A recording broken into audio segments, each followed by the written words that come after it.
Hello people of the universe, how are you guys doing?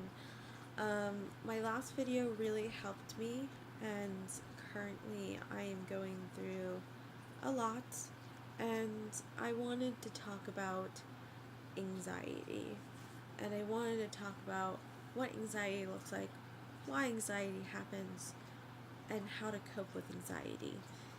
Even though I'm going through anxiety right now, I think I could actually talk about it.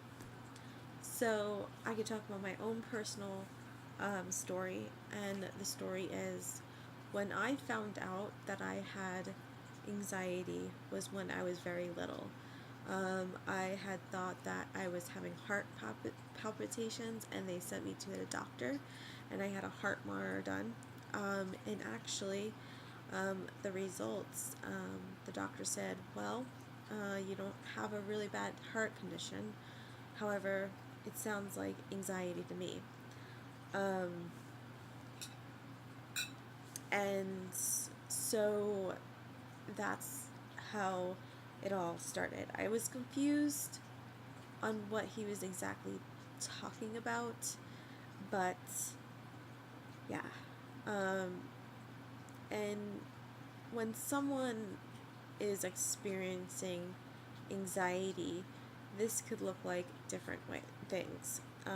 It could be heart palpitations, um, your throat closing in, um, total panic, you're not able to think correctly, um, it hurts, and everything's scrambled, and you can't breathe at all. And anxiety looks differently for everyone. Sometimes people keep their anxiety inside and don't really show it to the world, and um, some people can't even leave their houses because they're too scared to face that reality of that anxiety, which is legitimate. Anxiety can impact your job, anxiety can impact your personal life, um, and anxiety is stigmatized as something that is common, and I don't know, I think anxiety gets a bad reputation because, you know, I I just think it's stigmatized. Mental health in general is stigmatized anyway, but with anxiety, it's so common now. People are like, yeah, you have anxiety. Everyone has anxiety. Deal with it. Suck it up. And that's not exactly helpful to people with anxiety. And there are different ways to cope with anxiety. Um, and I will talk about that after I talk about what I want to talk about first. So, my anxiety was created by the environment I was in when I was growing up. And anxiety can start at any time or any point of your life, and it may feel like a heart attack. It may feel like you can't breathe. Suddenly, you don't know what's going on with your body. And, a lot of times people admit themselves to the ER thinking that they're going to have a heart attack or something worse, and it's actually anxiety. And um, anxiety scrambles your brain so much. To me personally, I cannot really remember certain events, and that is contributing to my anxiety because when you're going through that, you don't really think through, and you're not really in your own self, if that makes any sense. You're going through chaos, inside your head. The wirings are all messed up, like it's just a disarray of your brain and your mind and your soul, and you're like, oh my god, how can I get out of this feeling? And that is exactly what anxiety is. You could be shaking, you could be like thinking the worst, you could just not breathe, you could be crying profusely, and your heart can hurt. Like, seriously, my heart hurt tonight. And I cried and I cried and I cried. And I had the world's worst panic attack going home tonight. Um, and that's another thing. Anxiety induces panic attacks. And, you know, the difference between panic attacks and anxiety attacks, there isn't really a concrete difference, I believe, but I believe panic attacks and anxiety attacks, the duration of them are different according to some psychologists.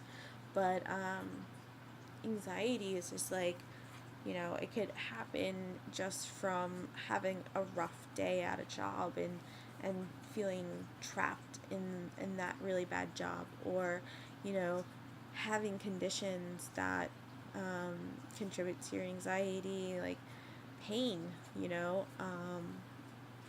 and anxiety could even happen when you're happy. I know that has happened to me in the past.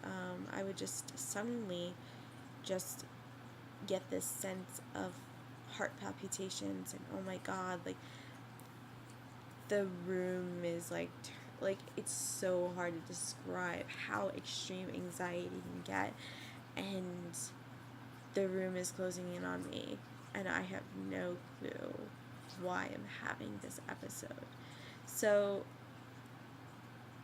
anxiety is very generalized. When someone goes into a doctor's office and says, hey, I have anxiety, the doctor most likely would be like, okay, here's some Zoloft. And there's a huge stigma right now about benzodiazepines because people have abused it and people have misused it, and it has some street credit for selling and distributing. And people oftentimes use it to suppress their emotions and use it as a crutch. But if you do that for a long duration of time without any intensive therapy, you're relying on a drug that suppresses your anxiety. However, you are not working on your anxiety head on. And I'm not saying you should go without your meds. I'm not saying that, but I'm saying that medication is only a physical fix. And a lot of doctors say, oh, it's a band-aid.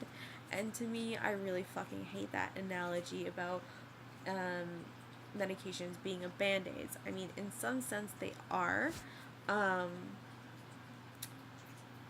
but some people have extreme anxiety that they really can't cope with their day, and I feel like benzodiazepines can really help someone go through that.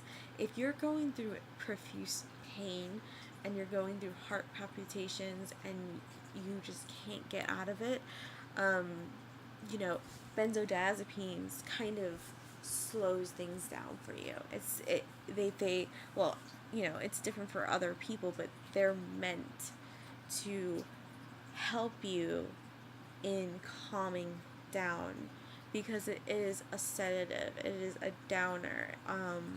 When your anxiety, you're so trembling, you're so like frantic, and there's no way for you to go down from it unless you're really good at coping with anxiety. And anxiety can be created in different ways, like bad family dynamics, or being in an abusive relationship, like, or just simply you hate your job. Anxiety is very common among human beings right now, and I feel like that's so sad. Not everyone, people shouldn't have to suffer from anxiety. And one thing I want to say is that you're not alone. If you have anxiety, you're not alone. A lot of people have anxiety. And when I was having my panic attack, I was thinking to myself, oh my god, I'm alone, I'm alone, I'm alone. But at the same moment, I was like, there is a person out there who is feeling the same feelings I'm feeling. And that kind of helped me in some way. But again, negative thinking can increase anxiety. And anxiety may not always be rational. Anxiety could be like, um, oh, that guy didn't text me back, he must hate me. And then all of a sudden, bam, you start crying, you start panicking, you start uh, feeling self-conscious of someone not liking you. Like, that's anxiety. It could be in crowds too. I feel like going into an elevator filled with people, all of a sudden you're like, you can't breathe. And there's social anxiety, there's all different types of anxiety. And the thing is, I don't think the world yet gets what anxiety truly is and why it is created. My theory is that mental health, anxiety, and panic disorders are can be prevented, um, and are created by your family dynamics, by your actions of your life, by physical illnesses. It's just like all across the board.